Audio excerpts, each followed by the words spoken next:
Hoy presento a Ángela Lara García. Aunque no sea tan conocida, es una joya de hacer ciencia para defender la vida. Seguro que pronto terminará siendo bastante conocida por toda la labor que arrastra. Ángela es una mujer científica, defensora de lo fundamental, es decir, el derecho humano al agua. Es profesora de la Universidad de Sevilla en el Departamento de Geografía, arquitecta y experta en agua y territorio, concretamente en el ciclo urbano del agua, o mejor dicho, experta en el agua que nos permite vivir. Hace ciencia y compromiso, lo que nuestro querido amigo Paco Puche solía definir como activismo ilustrado. Es una suerte contar con tu presencia hoy aquí, una persona que pone la ciencia al servicio del bien común y no al servicio de los que quieren ganar y ganar sin importarle los derechos humanos que se puedan vulnerar y dejar atrás. Entre tareas como madre y como profesora, saca el tiempo para aportar ciencia y propuestas para que nuestra realidad sea un poquito mejor. Gracias por estar con nosotros en este ilusionante proyecto de divulgación científica y bienvenidos a todos y a todas. Espero que disfruten de esta charla.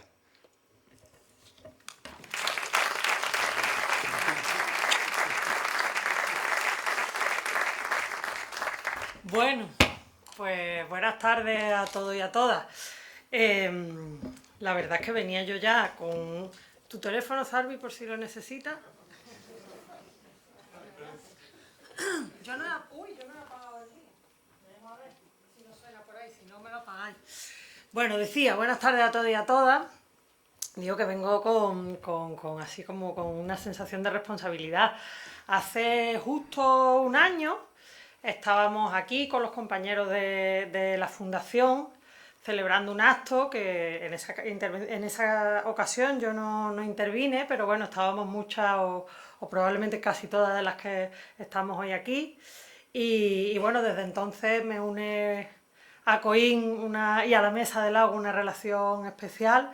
Y bueno, estoy muy agradecida y a las palabras de Salvi y a la invitación de hoy. Voy a tratar de explicar un poco y bueno, espero que os resulte interesante y sobre todo útil para el trabajo tan encomiable que desde hace 20 años lleváis haciendo en defensa del agua en Coín, que sepáis que soy un ejemplo en muchos sitios. Voy a intentar aportar algo desde la perspectiva del derecho humano al agua, a la importancia de la conservación de las fuentes de abastecimiento y en concreto a los acuíferos. Bueno, ¿de dónde? Me voy a poner esto porque yo me cuesta mucho trabajo estar quieta. Entonces voy... ¿Se me escucha así? Sí. Vale. Esto es un poco así como de cantante. ¿De dónde partimos? Bueno, partimos de un planeta que lo llamamos el planeta azul, ¿verdad? En el que el 75% de la superficie está cubierto por agua. Pero claro, de ese 75%, prácticamente todo, el 97,5%, es agua que está en los océanos. Es agua salada. Solo el 2,5 es agua dulce. De ese 2,5, la mayoría es hielo. Tan solo un 30% son agua, tan solo un 30% es agua líquida. Pero es que de ese agua líquida, la mayoría es agua subterránea. ¿Vale? Solo un 1% corre por las cuencas hidrográficas, por los ríos, por los lagos, ¿vale? ¿Seguimos? ¿Vale? Ahí lo tenéis.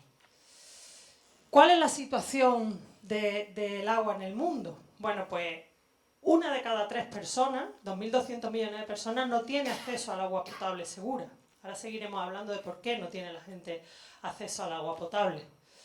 Cada año 500.000 de personas mueren por beber agua sucia, muchos de ellos niños y niñas. 4.400 millones de personas viven sin un sistema de saneamiento, con todas las problemáticas de salubridad que eso implica.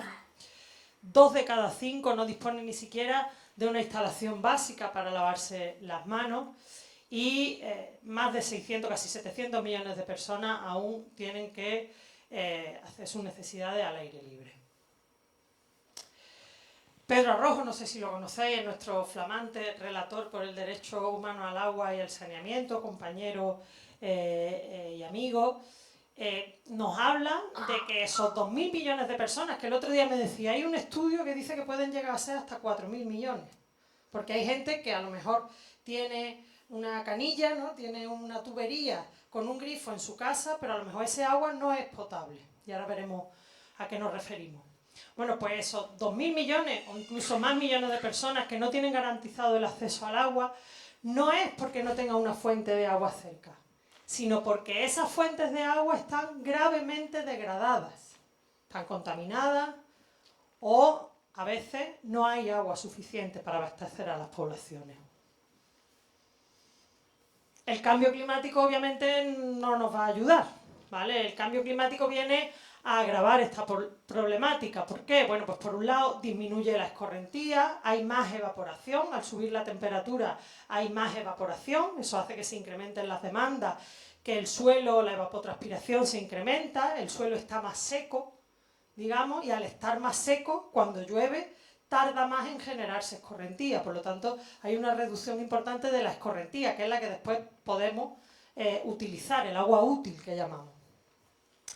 Las masas de agua se deterioran, ¿vale? Los procesos de calentamiento hacen que se deterioren, hay menos caudal, por lo tanto hay más contaminación, hay eutrofización, hay especies invasoras, hay destrucción de hábitats, hay una intensificación de lo que llamamos los fenómenos extremos, la sequía y las inundaciones, que en nuestro clima, en el clima mediterráneo, son propias de nuestro clima. El clima mediterráneo siempre ha tenido sequía e inundaciones. El problema es que ahora son más largas las sequías y más intensas, y las lluvias torrenciales mucho más intensas, ¿no? Lo hemos visto con la Dana.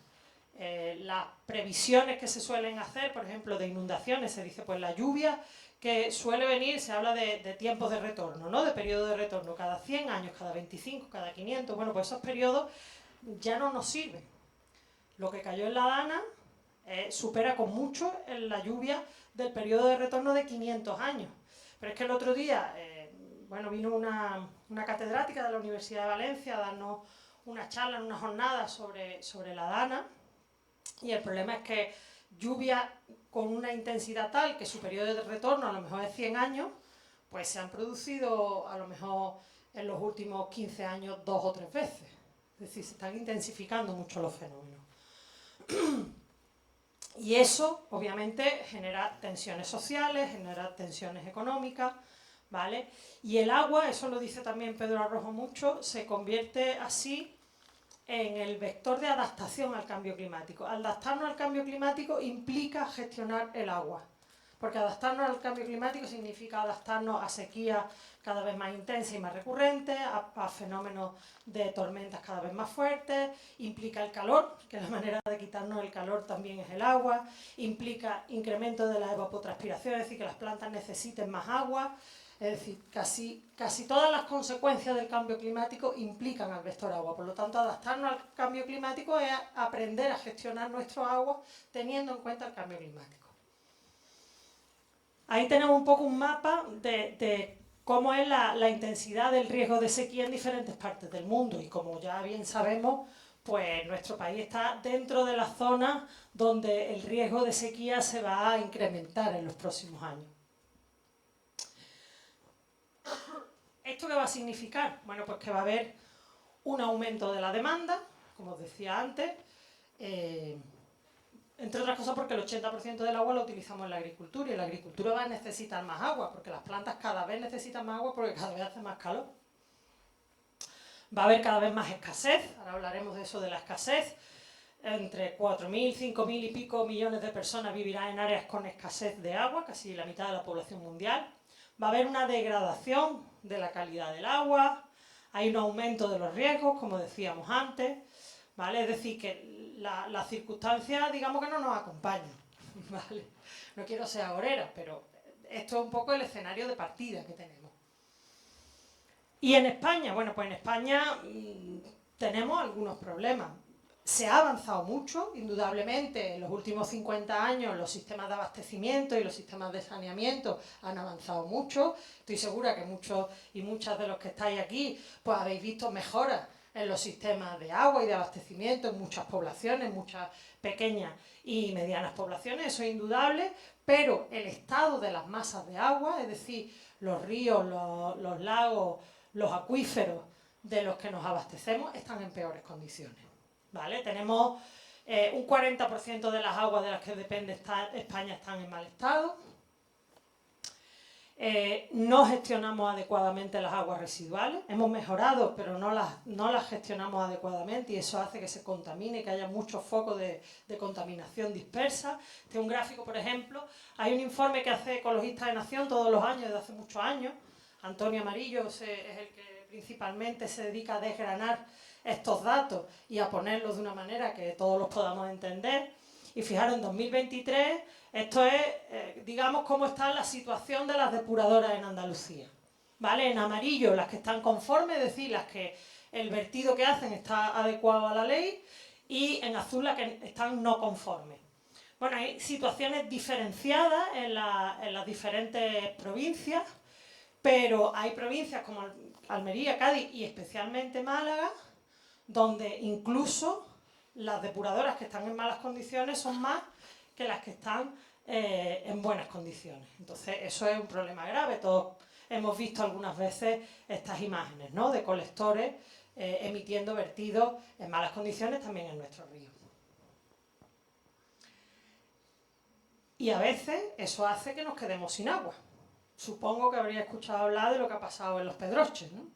Estos años atrás han estado en la comarca de Los Pedroches, al norte de Córdoba, han estado casi un año sin poder beber el agua que salía de sus grifos. Es decir, nos duchamos con la boca apretada y los ojos cerrados, el agua estaba contaminada, se hizo un embalse, el embalse de la Colada en el Guadiana, con un trasvase para garantizar el suministro a estas poblaciones, y cuando ha habido que tirar de ese embalse porque el que les abastecía habitualmente no tenía agua suficiente, ese embalse estaba contaminado por fertilizantes, sobre todo por la presencia de ganadería intensiva, ¿vale? Y eso hace que ese residuo de la ganadería intensiva, digamos, como que genera un exceso de nitrógeno en el suelo que resulta contaminante para el agua.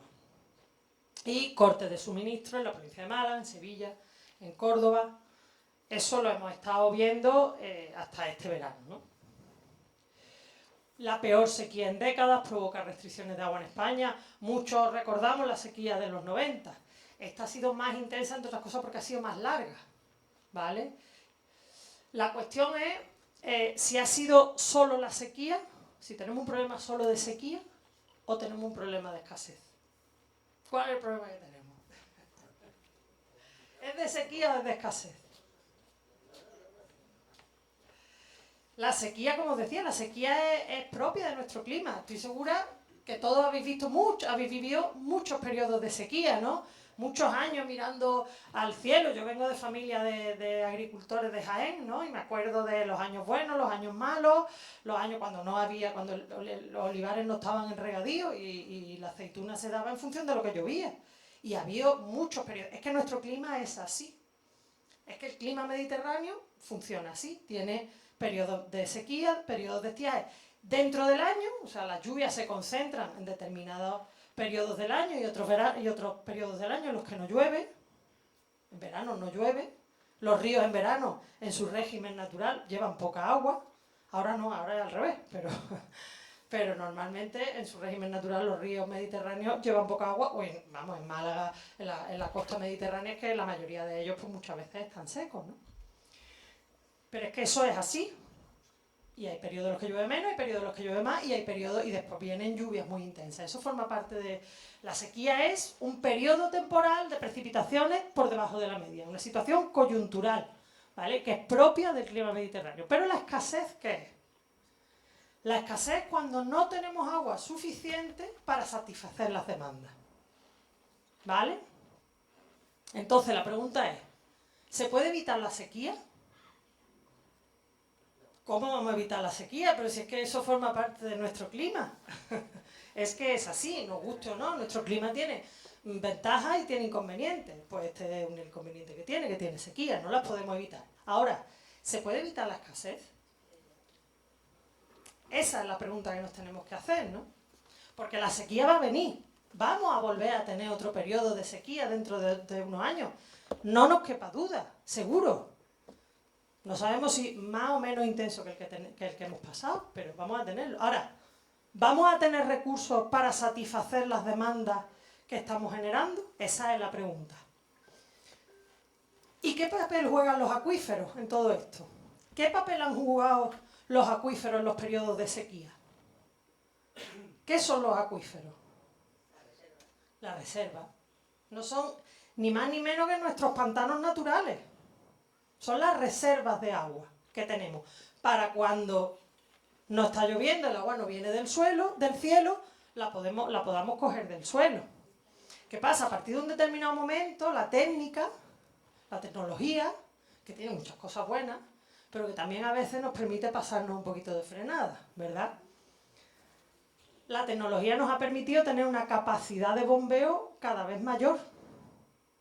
Y eso ha hecho que cada vez seamos capaces de satisfacer nuestras demandas mejor con el agua de las reservas. Pero claro, estamos consumiendo esas reservas por encima de la capacidad que tienen de reponerse. Si hay escasez, es decir, la escasez ¿qué es? Que las demandas estén por encima de los recursos que tenemos. Si hay escasez y tenemos más demandas que los recursos disponibles, ¿van a poder los acuíferos seguir cumpliendo esa función? ¿No? Yo siempre digo, yo puedo tener, ¿no? Cuando la gente dice, hay que hacer más pantanos, venga, más pantanos, ¿no? Yo puedo tener muchas bañeras, una detrás de otra, ¿verdad? Volumen de almacenamiento gigante. Pero si el chorro que entra es más chico que el tubo de salida, las bañeras se van a vaciar, por muchas bañeras que yo ponga. Porque es que está saliendo más agua de la que está entrando, ¿vale? Pues ahí es un poco donde estamos. Fijaros, el Guadalquivir, por ejemplo.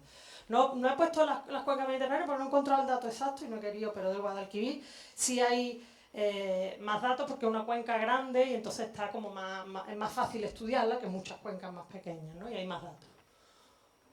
O por lo menos más accesible. El Guadalquivir se está suministrando anualmente 15% más de los recursos superficiales disponibles. Y en aguas subterráneas unos descensos de niveles freáticos con una incertidumbre muy grande. Claro, es que yo digo que los hidrogeólogos son gente que sabe mucho, porque es que es muy difícil, ¿no? Muchas veces no es tan fácil saber cuánta agua hay, cuánta agua queda, cuánta agua se recarga. Se hacen estimaciones y se hacen estimaciones buenas, pero hay un cierto grado de incertidumbre.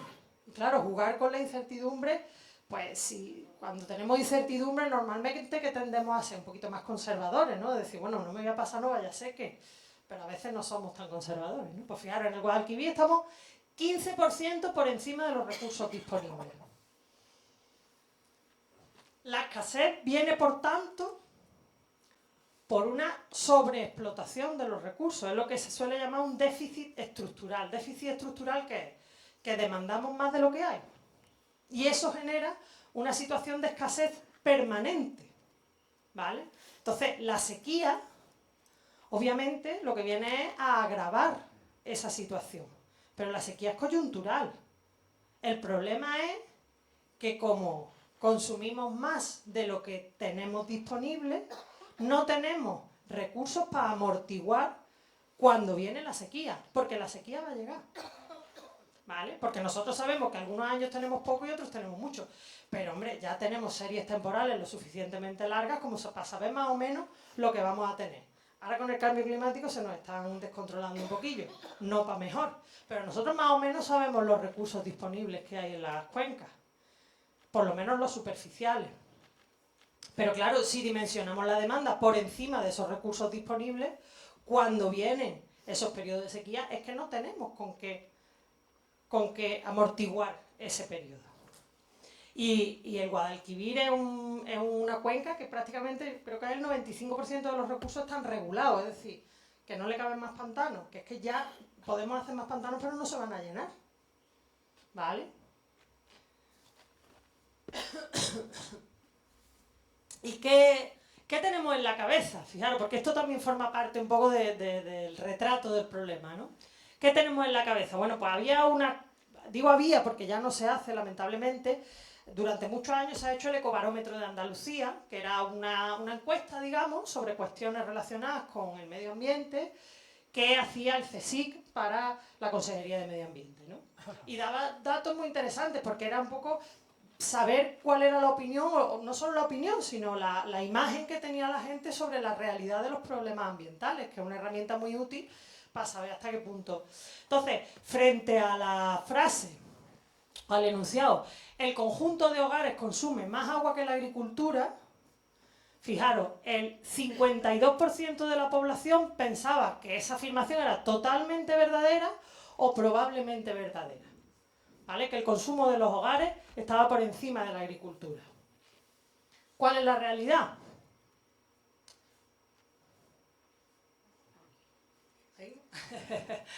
¿Cuál es la realidad?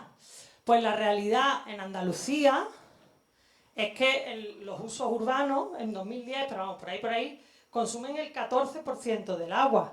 El 81% del agua la consume la agricultura, ¿vale? En algunas cuencas, como la del Guadalquivir, casi el 90% de los recursos se los lleva la agricultura, ¿vale? Es decir, el consumo de los hogares es un consumo, no voy a decir residual, pero una proporción muy pequeña.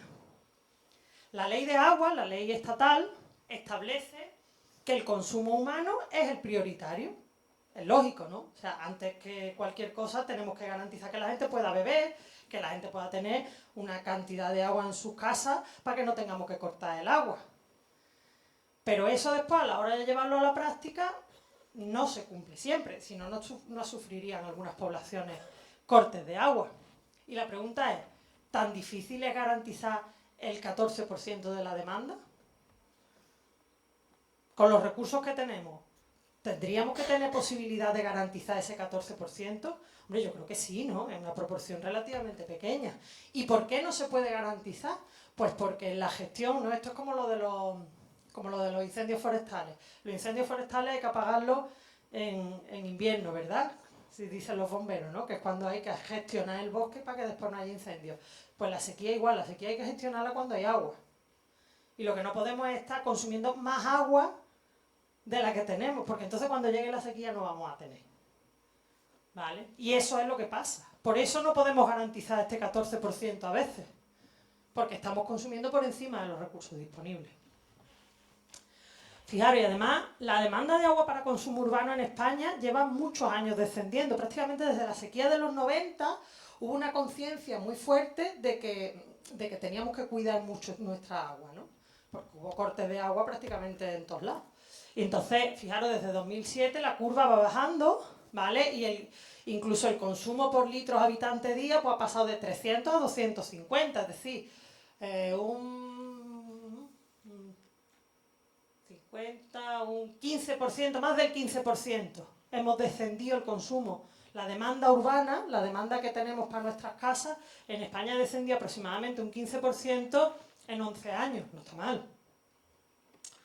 ¿Qué pasa mientras con la demanda de regadío? Fijaros, esta es la superficie de regadío en Andalucía. La evolución y las previsiones de crecimiento de los regadíos andaluces. Esto es un estudio del año 2010, si no recuerdo mal, ¿vale?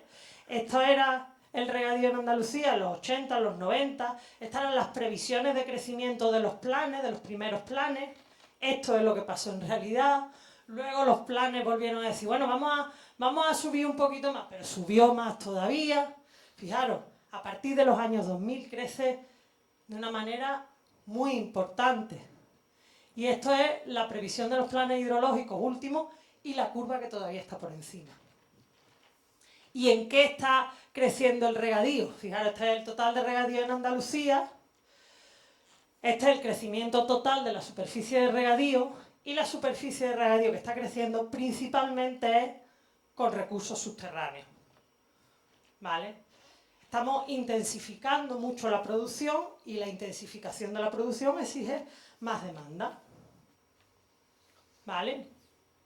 Y no es un problema de despilfarro, eso lo conocéis vosotros. Bueno, algunas comunidades de aquí están ahora mismo en pleno proceso de modernización, ¿no? Los procesos de modernización se supone que servían para hacer más eficiente el consumo de agua. Vamos a poder regar más con menos, ¿no? Porque vamos a utilizar de manera mucho más eficiente el agua. Fijaros, se producen dos fenómenos. Por un lado, el efecto rebote. El efecto rebote es que al final, aunque en teoría se consuma menos agua, se demande menos agua, en la práctica se incrementa la demanda de agua por la agricultura. ¿Por qué? Porque cada vez tenemos más extensión.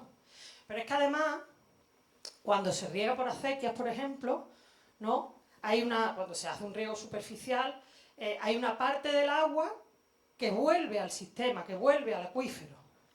Pero cuando tú riegas por goteo, todo el agua que tú echas la consume la planta. Por lo tanto, no hay devolución al sistema. Todo el agua que se extrae se consume. Por lo tanto, al final estamos consumiendo incluso más.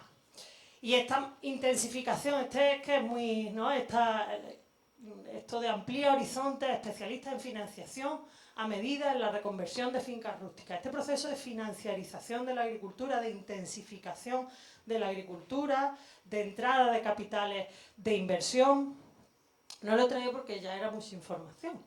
Pero es que además la tierra y por lo tanto los derechos de agua en Andalucía están muy mal repartidas, no sé si lo sabéis, pero es que el 20% de los propietarios tienen el 80% de la tierra y proporcionalmente de los derechos de agua. Entonces, estos procesos de intensificación están haciendo también que se concentre cada vez más la tierra.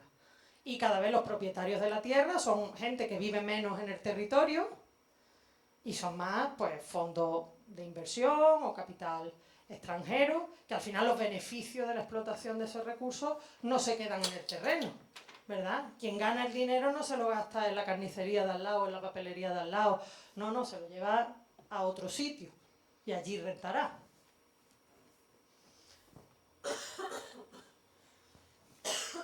Perdón, yo tengo una tos fatal. Otra afirmación. Esto se lo he escuchado yo decir hasta los más altos representantes de nuestros gobiernos. El agua que no es consumida se vierte al mar y no tiene ninguna utilidad. ¿No? La famosa frase de tiramos el agua, no tirar el agua al mar, ¿verdad? Esto de tirar el agua al mar. Bueno, pues lo de tirar el agua al mar, ¿no? Lo de que el agua no es consumida, se tira al mar.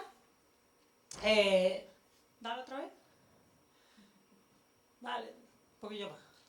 No se ve casi nada, es que aquí no lo veo bien, porque se ha cambiado de color. Pero vamos, venía a ser aproximadamente cerca del 60 y tantos %, si no recuerdo mal, de población que estaba de acuerdo o casi de acuerdo con esa afirmación, ¿no? O sea, una mayoría de la población que está de acuerdo con la afirmación de que el agua que no consumimos y se vierta al mar, se tira, ¿no? Y este es el gran roto que siempre en estos temas, hila muy fino, dice un río diciendo, dejadme conocer el mar, ¿no? ¿Cuántas funciones ecosistémicas cumplen los ríos cuando llegan al mar? Los ríos, ¿no? Yo le pregunto mucho a mis alumnos, ¿qué es un río? Un río es una corriente de agua que llega al mar, ¿no? Es una corriente de agua. ¿Es solo una corriente de agua? ¿El agua solo corre longitudinalmente? ¿No está el río conectado con las orillas? ¿No pasan cosas en las orillas? ¿No pasan cosas verticalmente? ¿No lleva el río además de agua, bichitos, plantas, piedras, arena? ¿Y todas esas cosas tienen otras funciones? Cuando llegan al mar, el transporte de sedimentos que llega al mar, ¿tiene otras funciones? Claro, es que el transporte de sedimentos, que cada vez llega menos, porque cada vez tenemos más presas que hacen que el transporte de sedimentos se quede por el camino, pues esa es después esas playas que estamos perdiendo, esas playas que cada vez tienen menos arena, porque no se reponen los sedimentos. Pero es que los pescados, ¿de qué comen? Pues los pescados comen también la materia orgánica que llevan los ríos. Es decir, los ríos tienen muchas funciones cuando llegan al mar, ¿vale? Todas las aguas de transición que se llaman, ¿no? Que es el agua que está entre la costa, el agua dulce, el agua salada, son aguas ecosistémicamente muy importantes, donde pasan muchas cosas. Y las orillas de los ríos son también ecosistémicamente muy importantes. Pero no solo porque seamos más o menos ecologistas, que los que estamos aquí pues, probablemente cojeamos de ese pie. Ya no es solo una cuestión de eso. Es una cuestión de que eso cumple lo que llamamos servicio ecosistémico. ¿Y eso qué es? Pues un servicio ecosistémico es beber agua, ¿verdad? Porque el agua, ¿de dónde sale? De las masas de agua. ¿verdad? Para que podamos beber agua, ese agua tiene que estar en condiciones. Tiene que ser capaz de cumplir ese servicio ecosistémico. Si no hay agua no podemos beber. Si el agua está contaminada no podemos beber. Igual que el aire, lo tenemos que respirar, igual que... ¿Vale? La degradación de los ecosistemas. Una de las principales causas de la gestión de los recursos hídricos. En España tenemos 2 parques naturales. En el caso de Doñana, que tiene todas las figuras de protección que hay en el mundo. Doñana tiene todas las figuras de protección que puede uno imaginarse para un espacio natural. Bueno, pues así se han quedado las pobres lagunas de Doñana, ¿no? Son de los pocos acuíferos que están declarados sobreexplotados, son los de la corona de Doñana, ¿vale? Porque obviamente están extrayendo más agua de la que se está reponiendo y eso es lo que está haciendo que se sequen las lagunas de Doñana. La superficie de humedales, fijaros, se ha perdido entre el 64 y el 70% de superficie mundial de humedales en un siglo y pico.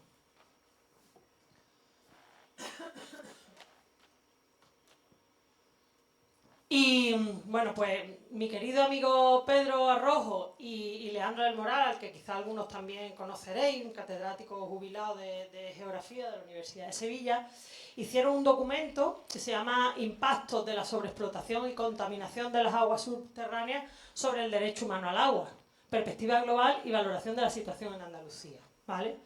Pedro, su mandato como... ¿Sabéis lo que es un relator de Naciones Unidas? Porque eso, yo me enteré cuando ya me metí en estas cosas. Y un relator de Naciones Unidas es alguien a quien le encargan, alguien de muy reconocido prestigio, a quien le encargan que durante un periodo de tiempo pues vaya por el mundo, digamos, haciendo informes, comprobando que los derechos humanos, en este caso el del abastecimiento de agua, se cumplen, ¿vale? Y él hace una serie de informes.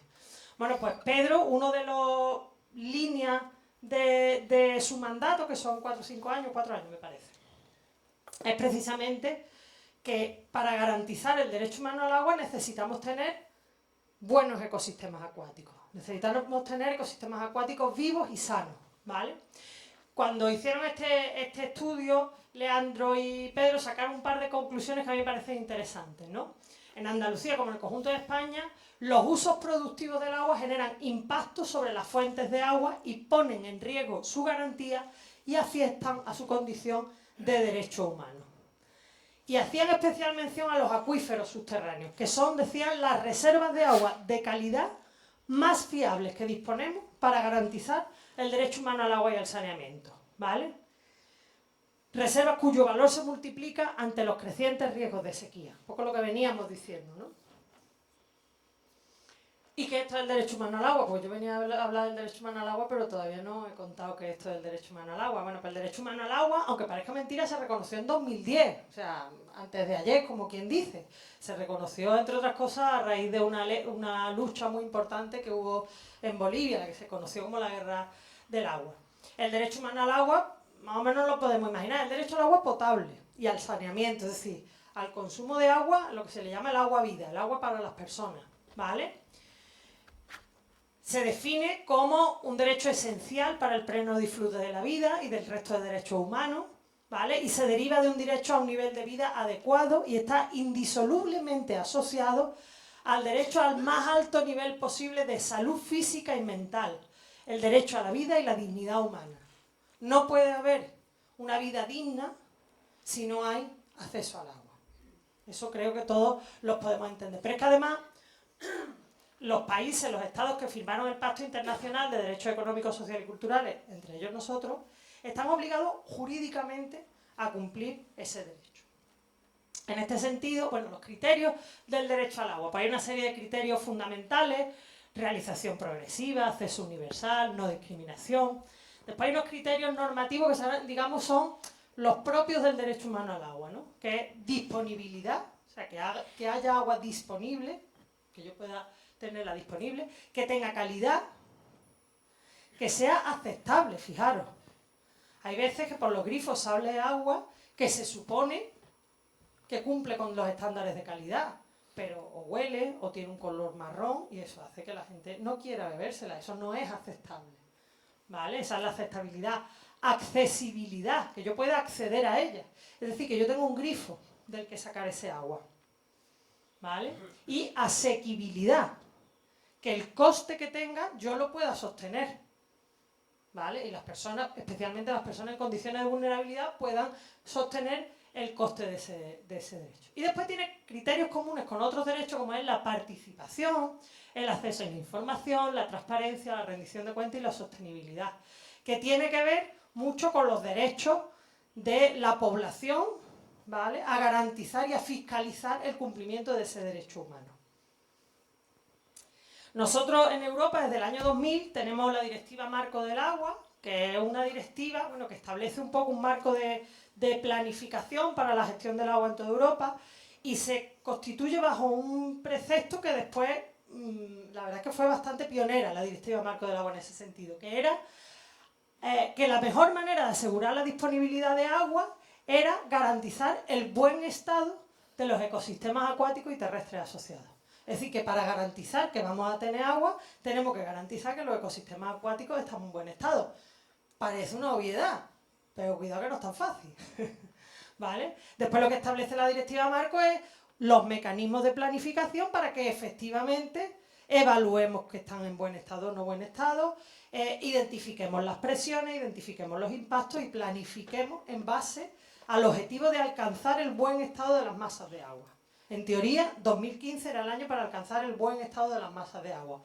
Se ha ido prorrogando porque hay masas de agua que están muy artificializadas, muy contaminadas, etc.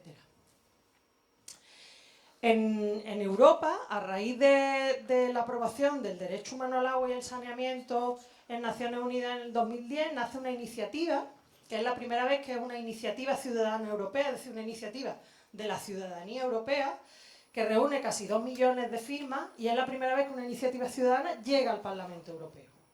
Y esa iniciativa se llama Right to Water, que en inglés significa derecho al agua, ¿vale? Y lo que planteaba era que ese derecho humano al agua que se había aprobado en Naciones Unidas llegara a la jurisprudencia europea, a las leyes europeas, ¿vale? Y que todos los ciudadanos pudieran ejercer efectivamente ese derecho al agua.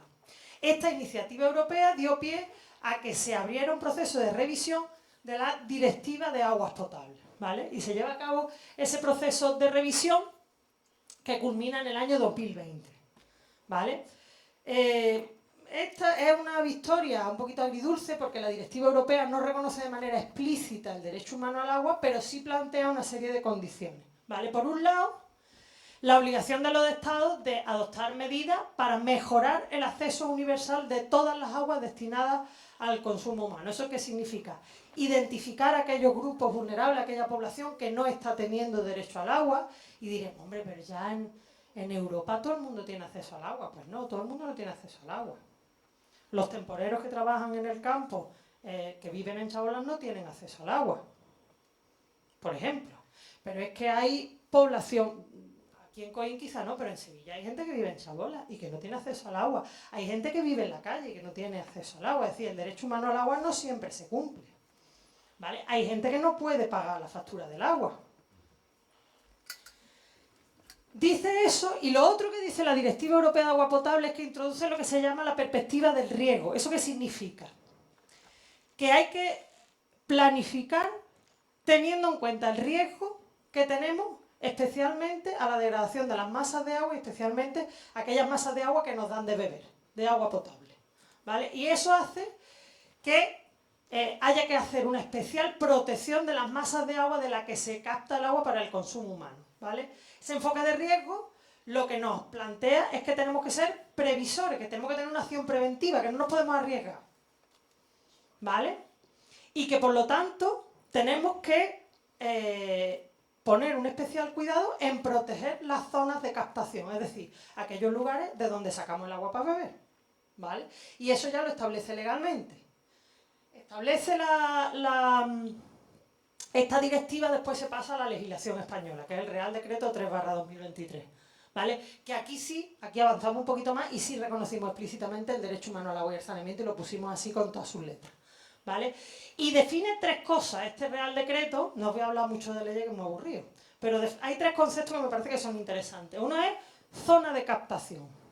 ¿Qué significa la zona de captación del agua, de las fuentes de agua de las que después bebemos? Pues fijaros, dice, en el caso de aguas subterráneas, la superficie del terreno en la que el agua que se infiltra puede acabar saliendo por la captación. Es decir, si yo tengo un manantial del que bebe la población de mi municipio, toda la superficie en la que llueva, que el agua vaya a poder acabar saliendo por ese manantial, es zona de captación. ¿Vale? Habla de la detección de peligro y eventos peligrosos en las zonas de captación y dice los riesgos potenciales que podría causar el deterioro de la calidad del agua en la medida en que pueda constituir un riesgo para la salud. Hay que detectar los riesgos potenciales que podrían existir en el deterioro de esa zona donde llueve el agua que después va a salir por el manantial que después va a llegar al agua que yo me voy a beber. ¿Vale? Y habla de perímetros de protección. ¿Vale? Se podrá imponer un área, ¿vale?, donde yo condicione qué se puede hacer que pueda afectar a la calidad o a la cantidad del agua de consumo, ¿vale? Y esas limitaciones, fijaros, vinculan a las autoridades respecto a la ordenación urbanística. Es decir, si yo voy a hacer planificación urbana y esa planificación urbana afecta a una zona donde llueve y después ese agua puede salir por un sitio del que la gente tiene que beber, cuidado. ¿Se ha entendido más o menos? ¿Se ha entendido? Eso es lo que dice la ley. Es una ley relativamente reciente que, por lo tanto, se está desarrollando los reglamentos, se está diciendo cómo se va a hacer, pero eso ya está, eso lo dice la ley. ¿Vale? Hasta ahora no lo decía tan claramente. Parece una obviedad, pero no lo decía tan claramente.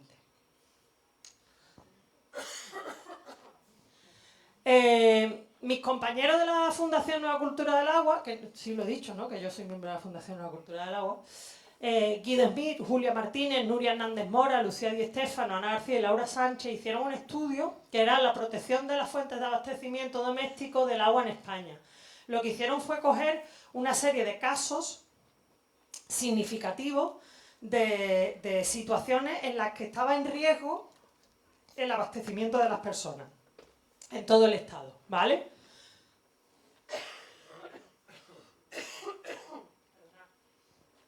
Cogieron 22 casos, ¿vale? Ahí los tenéis en este mapa, en los que existían situaciones en las que se estaba poniendo en peligro el abastecimiento de agua a las personas, ¿vale?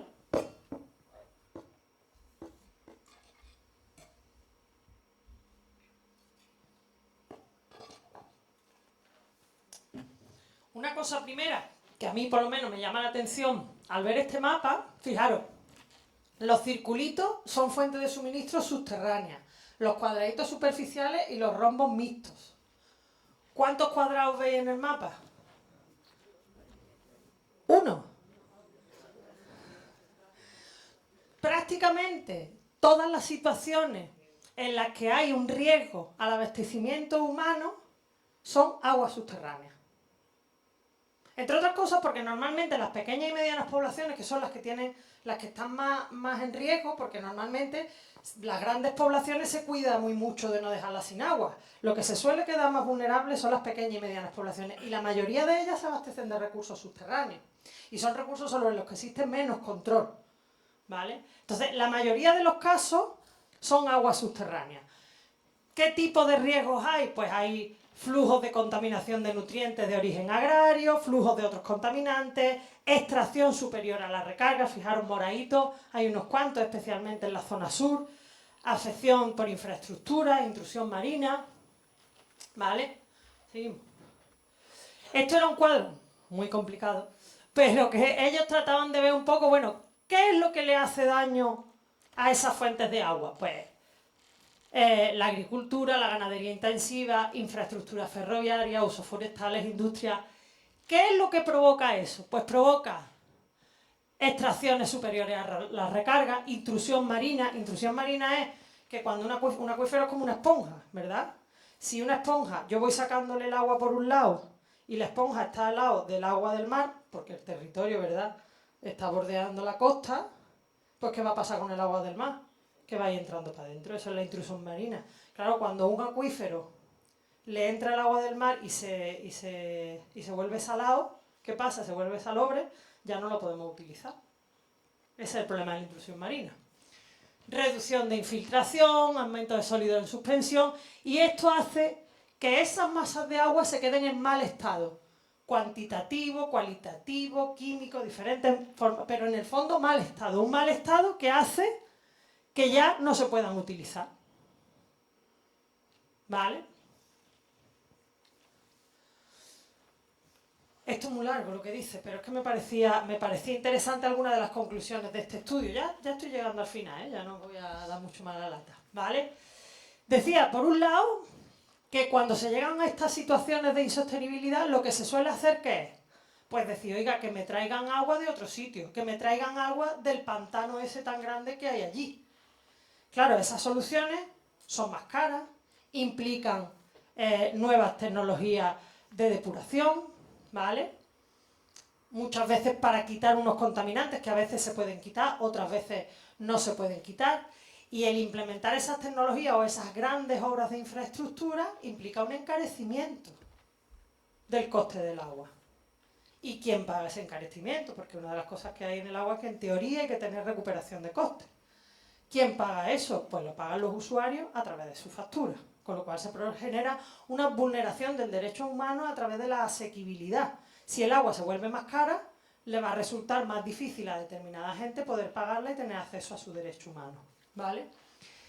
Y otra cosa que dice el estudio es que el cambio climático no nos va a ayudar, obviamente, con esto va a endurecer las tensiones, ¿vale? Y precisamente hace mención al informe de Pedro Arrojo del año 2021 sobre el derecho humano al agua bajo la perspectiva de cambio climático, donde hablaba de la necesidad de acabar con la sobreexplotación de los acuíferos, porque es no solo para garantizar la sostenibilidad, sino para integrar en la gestión de los mismos su función como reserva estratégica para la gestión de los ciclos extraordinarios de sequía.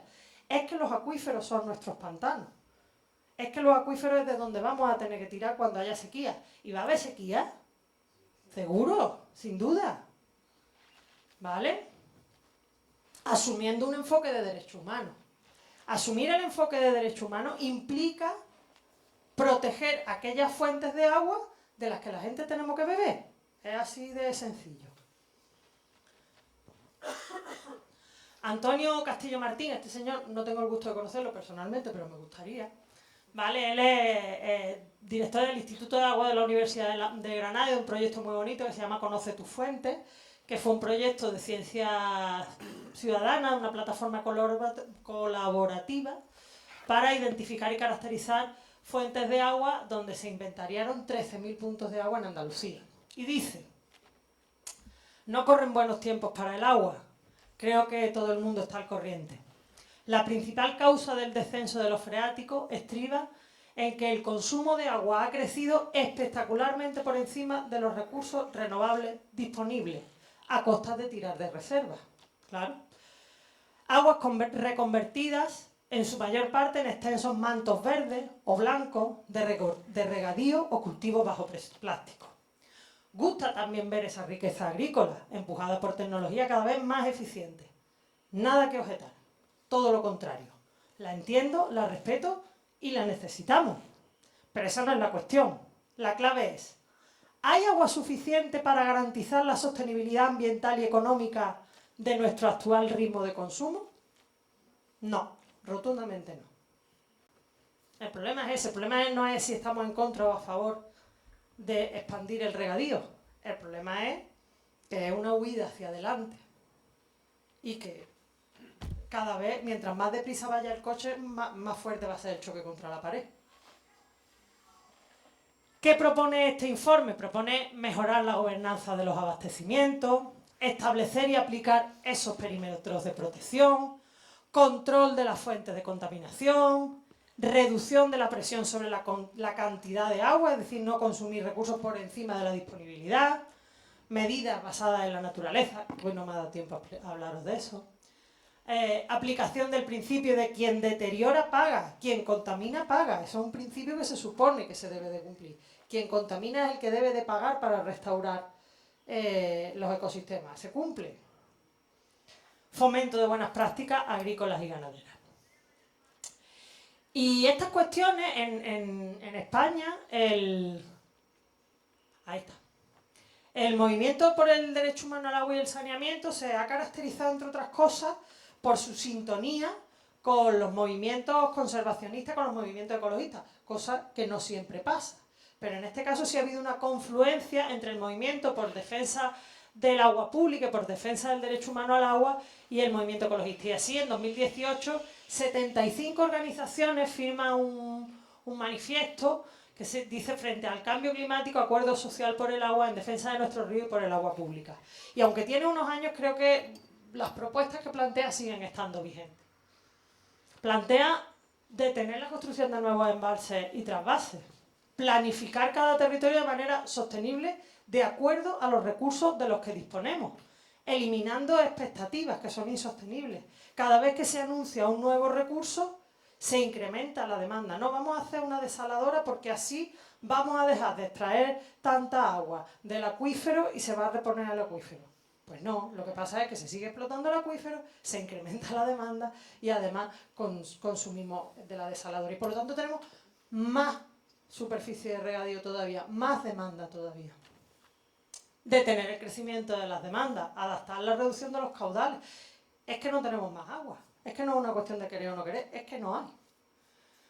Detener los procesos de deterioro, apropiación y sobreexplotación de ríos acuíferos para garantizar su sostenibilidad, recuperándolos como nuestras principales reservas estratégicas entre las sequías.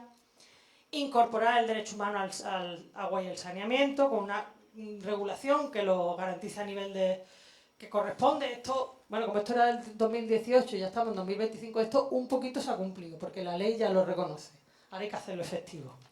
Y acabar con la corrupción en torno al agua. Los procesos de privatización de los servicios de agua y saneamiento han sido protagonistas de algunos de los grandes casos de corrupción de este país. Y por lo tanto, bueno, pues acabar con el negocio privado del agua es una necesidad para acabar también con algo muy goloso, que son los servicios de agua, porque el agua la paga todo el mundo. El nivel de ¿cómo se llama?, de morosidad en la factura del agua es muy bajo. Todo el mundo paga el agua porque nadie quiere que le corten el agua. Entonces, claro, es un negocio muy lucrativo, porque tú tienes una población, ¿verdad?, que es, ¿cómo se llama?, clientes... ¿cómo se llama? Clientes, cuando tú no te puedes ir, no puedes dejar de comprar, tú no puedes dejar, tú vives en una ciudad y el servicio de agua lo tiene una compañía pública o privada y tú no puedes decir, no, pues este ya no me gusta, me voy a otro, como con el teléfono, ¿no? Tú tienes que seguirle comprando el agua a ese. Cautivo, clientes cautivos, que no me sale la palabra. Somos clientes cautivos, no nos podemos ir, por muy mal que lo hagan. No podemos decir, pues me voy a otra. No, el agua es un monopolio natural, ¿vale? Y eso hace que sea una trampa decir que pueden entrar las reglas del mercado, porque no es verdad, no funciona la oferta y la demanda, porque yo no me puedo ir a otro. Entonces hay una perversión, el agua tiene en ese sentido un bien imprescindible. Yo no puedo decir, pues ya no compro más agua. ¿Cómo no voy a comprar más agua? ¿Y qué hago? ¿Vale? Entonces el agua tiene unas características que hacen que no pueda entrar en los juegos del mercado, porque el mercado juega de una manera que no es aplicable al caso del agua, ¿vale? Y termino ya un poco con esta... Uy, se me ha ido un poco la letra. Me gusta a mí, esto significa restauración en progreso, ¿no? Se ha aprobado una ley, que a ver si se lleva a cabo una ley de restauración de la naturaleza en Europa, ¿vale? La restauración de los ecosistemas acuáticos es la única manera que tenemos de garantizar que vamos a poder seguir bebiendo agua. Si no garantizamos la salud de los ecosistemas y de las fuentes de agua de las que bebemos, puede llegar un día en que no tengamos agua para beber. Entonces, bueno, pues con ese mensaje me despido. Muchas gracias.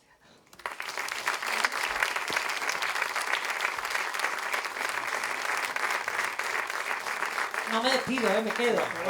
Termino. Cierra la exposición. Ahora le toca a las preguntas, ¿no?, que le planteamos, ¿no? El formato un poco de este tipo de charla que consensuamos los colectivos organizadores, pues es elegir una serie de preguntas que queremos que queden claras y sobre todo traernos al terreno local, ¿no?, lo que ha planteado Ángela, ¿no? Hemos visto sobre todo a nivel global, general. Ahora toca aquí en el terreno. Ella también es conocedora de nuestras problemáticas, ¿no? En Coín hay bastantes problemáticas del agua, porque somos ricos en agua, pues tenemos muchas, es decir, desde el tema de la sobreexplotación del acuífero y los problemas urbanísticos que se ciernen sobre ello, a la presa de Cerro Blanco en Río Grande, a la sobreexplotación de acuíferos y ríos por sondeo para poner cultivos de subtropicales en zonas de secano, haciendo que la huerta desaparezca, e incluso tenemos más de 100 vecinos en la organización de Miralmonte con un problema de derecho humano al agua.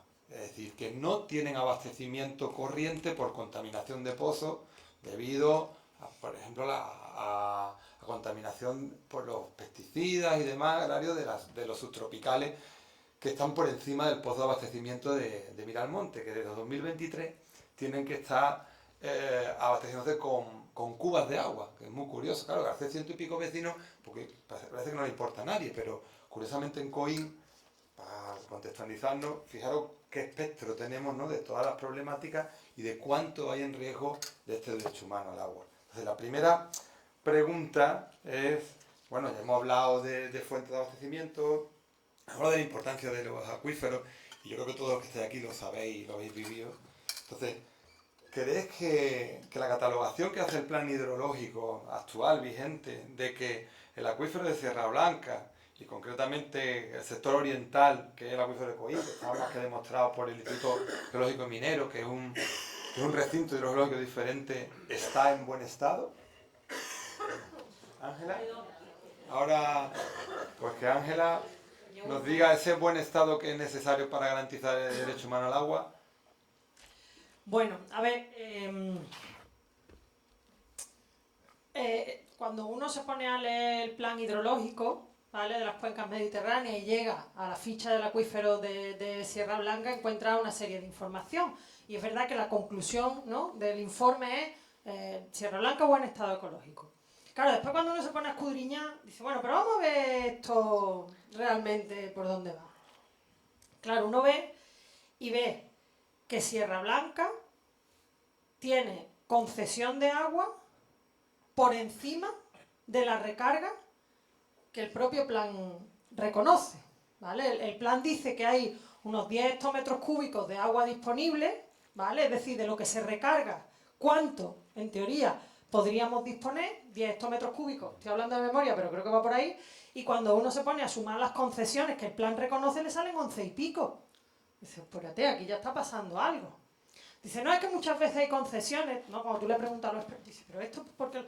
No, porque muchas veces las concesiones están por encima, están sobredimensionadas, porque son concesiones muy antiguas, pero claro, aquí, los que sois de aquí lo sabréis probablemente mejor, bastante mejor que yo, está aquí uno de los aguadores históricos de esta... Es que las concesiones no se están pudiendo satisfacer, es que no se está pudiendo satisfacer las concesiones que ya hay. Por lo tanto, ahí ya empieza a escamarte un poco la cosa. Pero es que además, el plan dice que hay dos subsistemas de abastecimiento, el I3 y el I4, que dependen de Sierra Blanca, de otros recursos también, pero también de Sierra Blanca. Y en ambos sistemas, el plan reconoce que hay déficit. Es decir, que no hay agua suficiente para satisfacer las demandas. Entonces ahí ya empezamos a decir... Y claro, bueno, nos hemos encontrado que hace poco hemos recibido, bueno, han contestado, ¿no?, la Oficina Técnica de Planificación Hidrológica de las Cuencas Mediterráneas ha contestado a una solicitud de una nueva concesión de agua en Sierra Blanca y ha venido a decir un poco lo que nosotros estábamos intuyendo, que aunque diga que está en buen estado, parece que las demandas están por encima de los recursos disponibles. Nosotros, de hecho, hemos hecho algunas cuentas. Y las cuentas parece que no salen. O sea, parece que si uno se pone a hacerlo en más detalle, claro, la Oficina Técnica de la Cuenca Mediterránea, pues hace, digamos que modeliza y hace los números de muchos acuíferos y de muchas masas de agua. No se detienen una a una tan detalladamente. Cuando uno se pone más detalladamente a rehacer los números, nosotros estamos llegando a la conclusión de que, por un lado, la recarga está sobreestimada.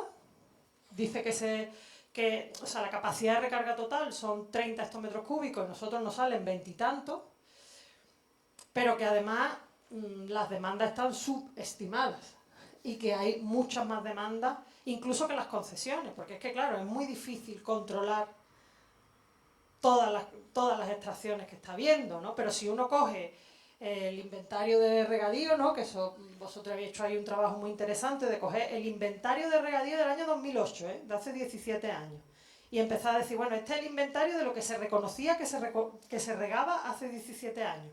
Y esto decía que era naranja, esto decía que era olivo, esto decía... Y ahora uno empieza a echar esas cuentas y le sale bastante más agua que la que dice el plan.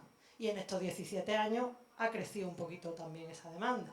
Entonces lo que estamos viendo es, por un lado, que quizás los números del plan hay que rehacerlos, y bueno, y especialmente en el sector oriental, ¿no? Esos números, digamos que ya reconoce este último informe que es un sector independiente, y en ese sector parece que los números, digamos que estos datos se intensifican un poco más, ¿no? Los déficits entre la recarga y las demandas. Entonces, bueno, habrá que ver si para el siguiente ciclo se hacen un poquito mejor las cuentas, ya que ellos están reconociendo que la situación parece que no es de buen estado. Y eso también, bueno, también hemos estado analizando los piezómetros. Es verdad, eso no lo he contado. Hemos estado analizando los piezómetros. Una compañera hidrogeóloga nos ha ayudado a analizarlos. Y entonces lo que hemos hecho es comparar los piezómetros en la sequía de los 90 y ahora. ¿Vale? Porque decíamos, bueno, claro, los piezómetros están bajos, pero ¿es por la sequía o es porque hay más extracciones de la cuenca? Porque claro, como estábamos en sequía, entonces hemos dicho, bueno, pues vamos a coger la sequía de los 90, vamos a coger un periodo en el que haya llovido igual de poco en los 90 y ahora, ¿no? Contabilizando no solo esos años, sino lo que se llama la recarga acumulada. Entonces hemos cogido un año en la que la situación de partida, digamos, de recarga acumulada fuera similar, ¿vale?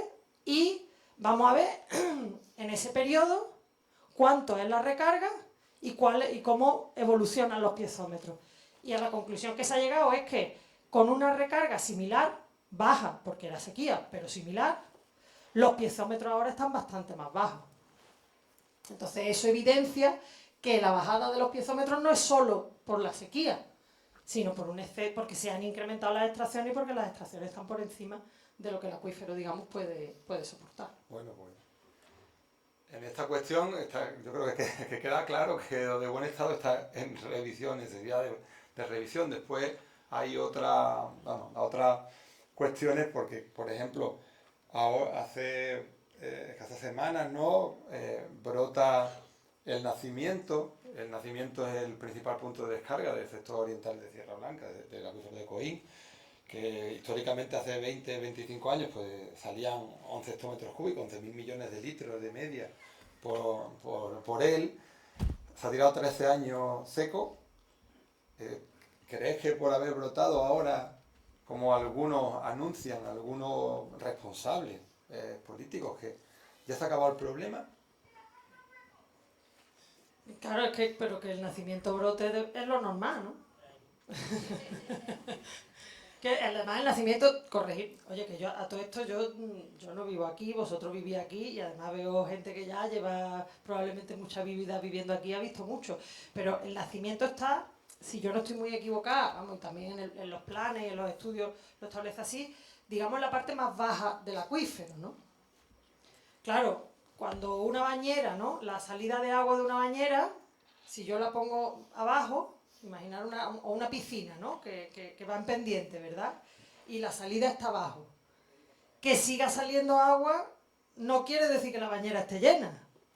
Porque es que, claro, si está abajo, pues es que abajo hay agua, pero eso no quiere decir que haya agua arriba, ¿no? Algo así. Entonces, que el nacimiento brote es que es lo normal, es que el nacimiento en su régimen natural, digamos, que ya habría extracciones, hace 25 años no es que no hubiera extracciones, había extracciones, se sacaba agua, pero lo normal es que sacara mucha agua. Lo que no es normal es que se haya quedado 13 años seco. Y lo que hay que ver también es cuánto tarda en volver a dejar de brotar. Claro, va a brotar, pero ¿durante cuánto tiempo va a brotar?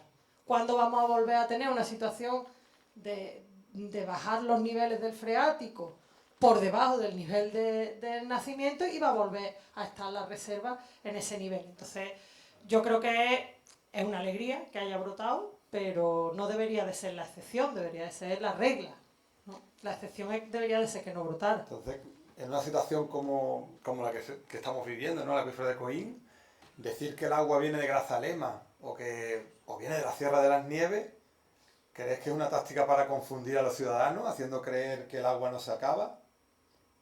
Bueno, no sé si, no diría, vamos, no lo sé si es una táctica o no, no sé exactamente quién lo dice, con qué intención, no estoy en su cabeza, no sé si es algo que, bueno, a veces, ¿no? En el imaginario colectivo a veces, pues, se han construido un poco ciertos relatos. Yo, los estudios que conozco no dicen que el agua del acuífero de Coín venga de Grazalema. Hablan de la recarga que viene, bueno, porque como sabéis, ¿no? La superficie, especialmente el acuífero de Coín, ¿no? El sector oriental de Sierra Blanca, toda la zona del llano de Matagallá, una zona muy permeable. Entonces, esa es la zona principal de recarga del acuífero. Y el acuífero se alimenta principalmente digamos, de lo que llueve en lo alto del acuífero. Vamos, esa es la manera en la que se calcula. Tú vas al plan hidrológico y lo que te dice es que la superficie de recarga del acuífero la define muy bien, ¿no? Y lo habla de la superficie de afloramiento que se llama, que es prácticamente pues, la superficie del acuífero, es decir, el suelo que está encima del acuífero. Que yo sepa no hay una conexión, no, oye, a lo mejor se me está escapando algún detalle, pero que yo sepa no hay una conexión directa entre la Sierra de la Zalema o las nieves y el acuífero de Sierra Blanca. Vamos, lo estoy diciendo de memoria, lo tendría que mirar con más detalle, pero yo creo que no. Mirándolo, es decir, no hay ninguna publicación que pueda demostrar eso. No Es lo he decir, leído. todas las publicaciones, desde el Instituto Geológico Minero hasta el plan hidrológico actual, dejan muy claro cuál es la delimitación del acuífero y que el agua, esos inventos realmente de que vienen desde muy lejos, al final lo que quieren es hacer es confundir, en vez de centrarnos en el perímetro que ha explicado ella, en el perímetro, el perímetro que habría que proteger. Entonces, a esto, ¿crees que pone en riesgo el derecho humano al agua en el que se ejecuten proyectos como el que se plantea, el proyecto urbanístico turístico encima de la zona de recarga de Matagallá? No, vamos, no es que esté en riesgo, es que tú lo acabas de contar, ¿no? O sea, que no es que esté en riesgo, es que se está vulnerando el derecho humano al agua en Coín. O sea, si hay 100 vecinos que no están pudiendo beber agua porque tienen sus pozos contaminados, ya se está produciendo una vulneración del derecho humano al agua. Y el ayuntamiento, lo que he puesto antes, ¿no? El Real Decreto 3/2023, cierto es que no está desarrollado todavía el reglamento que establece cómo los ayuntamientos tienen que hacer eso. Y digamos que están todavía en plazo, me parece que es 2028 el plazo 27. que tienen para... Pero los ayuntamientos están obligados a identificar a la población que no está pudiendo tener acceso al derecho humano al agua, sea porque no viven en lugares en los que tengan un grifo en su casa, sea porque vivan en la calle, sea porque vivan en un sitio, o sea porque vivan en un lugar donde no se les está satisfaciendo esa necesidad. Entonces, ya se está produciendo. Obviamente, un proyecto urbanístico sobre la zona de recarga del acuífero lo pone en riesgo, pero no lo digo yo, lo dice la ley. ¿Vale? La ley dice que hay que delimitar un perímetro de protección, porque el nacimiento es de donde bebe Coín, que son 25.000 habitantes, en fin, no es un moco de pavo. Entonces, hay una obligación de delimitar ese perímetro, de identificar cuál es la zona de captación, que es toda la zona donde llueva y el agua salga por el nacimiento, y ahí las actuaciones que se hagan están condicionadas a que no pongan en riesgo eso. Todo lo que sea impermeabilizar el llano de Matagallá es afección sobre la masa de agua y por supuesto ni que decir tiene pues todos los temas de escorrentía, de evacuación de aguas residuales, es decir, es una zona, pues además el plan hidrológico, ¿no? También te hace un mapita donde te pone por colores zonas más vulnerables, zonas menos vulnerables. El llano de Matagallá, como es tan permeable, es una zona muy vulnerable a la contaminación. Eso quiere decir que es muy sensible a la contaminación, ¿verdad? No es lo mismo tener pizarra que tener, ¿no? que tener otro suelo. Bueno, pues el suelo de Matagallá es especialmente sensible a la contaminación, con lo cual cualquier actuación que se haga sobre ese terreno hay que tener mucho cuidado. Yo no veo que sea muy compatible, la verdad, pero bueno, eso lo tienen que decir los técnicos de planificación hidrológica, claro. Esperemos. Bueno, por último, en una situación de cambio climático como has comentado, lo tenemos ahí pisando en los salones, ya está más que presente. ¿Qué recomendaciones haría en nuestro pueblo, ¿no? Con un poco la perspectiva, ¿no? Que has visto del acuífero y demás? ¿Qué recomendaciones deberíamos de tener en cuenta para garantizar el abastecimiento humano y el derecho humano a futuro, ¿no? Pues un poco lo que hemos venido diciendo, ¿no? O sea, hay que hacer una gestión, hay que gestionar la demanda, no podemos gestionar la oferta, no podemos gestionar cuánta agua tenemos, para qué la usamos, no. ¿Qué demandas tenemos? ¿Cuáles realmente podemos satisfacer con el recurso que tenemos disponible? ¿Cuáles son prioritarias? ¿Cómo vamos a repartir el agua? No me ha dado tiempo a contar, pero hay un trabajo muy interesante que se está haciendo desde la Mesa Social del Agua de Andalucía, que es un espacio en el que están confluyendo pues, organizaciones ecologistas como Ecologistas de Nación, Serlai, Greenpeace, organizaciones agrarias como COAG y UPA, organizaciones sindicales, operadores públicos de agua, ¿vale? Es decir, los operadores que dan agua a la población, los usuarios. Las principales organizaciones se están poniendo de acuerdo para intentar hacer propuestas para ver cómo tenemos que gestionar la problemática que tenemos en el agua. La Mesa del Agua desde 2018 me parece que ha sacado ya 15 posicionamientos comunes en temas tan sensibles como, por ejemplo, pueden ser los planes de sequía. Un plan de sequía es el que dice cómo nos repartimos el agua cuando no hay agua. Y todas esas organizaciones que aparentemente, tradicionalmente se ha pensado que tenían posiciones encontradas, ¿no? Los agricultores con los ecologistas que no quieren, los agricultores que sí, o los agricultores y los usuarios de boca, ¿no? Todos ellos saben que la única manera de garantizar su futuro es cuidando los ecosistemas acuáticos. Entonces, lo que se está planteando es el reparto social del agua. El agua que tenemos, cómo la repartimos y con qué criterios. Y hay que hacerlo con criterios sociales. Esto que decía yo antes de el 20% de los propietarios tienen el 80% de las tierras, pero es que después te vas al piquillo y el 5% tiene a lo mejor 60% de la tierra. Hablo de memoria, pero la curva es... Pues claro, es que a todos no se le puede repartir por igual. Es que a los chicos hay que garantizarles, incluso a los regantes chicos, a los que tienen poca tierra, a los que tienen cultivo familiar, o sea, a los que viven de su tierra, hay que garantizarles que puedan seguir viviendo de su tierra y que puedan sacar adelante un mínimo de cosecha para que no se vayan a la ruina esas familias.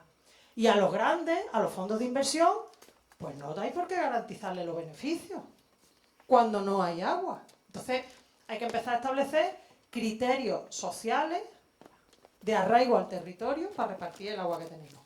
Y en COIN, pues supongo que habrá que empezar a hacer probablemente un poco eso. Oye, ¿cuánta agua que tenemos? Y ese agua que tenemos, ¿para qué la vamos a utilizar? A nivel urbano, pues también. ¿Cuántos usos turísticos? ¿Cuántos usos de piscinas? Hombre, en el sur de Andalucía, ¿verdad? Bueno, en el sur de Europa, en Andalucía, decirnos que en verano no vayamos a la piscina es un poquito complicado, ¿verdad? Porque es que es una cuestión también de supervivencia. Pero igual no necesitamos tener una piscina en cada casa. Igual nos podemos conformar con tener buenas piscinas públicas, municipales, en las que quepamos todas y todos. Igual no necesitamos tener césped en las rotondas. Igual tenemos que empezar a tener espacios verdes y regar los espacios verdes que realmente nos dan sombrita y fresquito. Y los jardines bonitos para mirarlos, pues a lo mejor es un lujo que no podemos permitirnos. En fin, quizás tenemos que empezar a priorizar qué usos del agua son imprescindibles, necesarios y sostienen las necesidades básicas y la economía local, y qué usos son prescindibles o están generando beneficios que se están yendo fuera y que no nos podemos permitir. Esa sería un poco mi propuesta. Bueno, Ángela, muchas gracias a todos por estar aquí, y yo creo que las conclusiones las podemos sacar bastante claras, ¿no? Como el agua que necesitamos para poder beber y para poder garantizar el derecho humano al agua, ¿no? Muchas gracias por estar aquí, gracias a todos. Muchas gracias a todos.